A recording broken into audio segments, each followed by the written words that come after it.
health important to you? Isn't the health of your children important to you? Isn't food one of the main components of really contributing to that? You know, most of us have lost connection with where our food comes from, who grows it, and what's in it. And you know, here in Jersey, there are so many farms still left, even though there's been such development. We want to go on a journey and visit farms, farmers who love their work, the farm markets and the co-ops and the CSAs, and really learn about what goes into our food. Because soil is the important thing. You know, I'm a city girl, and I moved to the country, and I started growing my own food. And you know what? I fell in love with soil.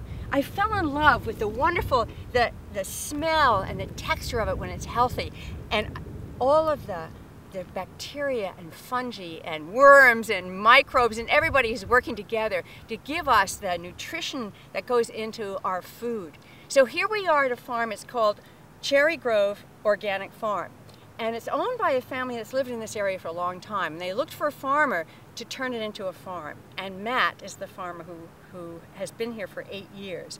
He raises food to sell through his CSA, which is a community-supported agriculture that you join, and he also sells it through the Summit Farmers Market. So we're going to go around and we're going to learn also easy, healthy eating habits, which can turn your life into a joy.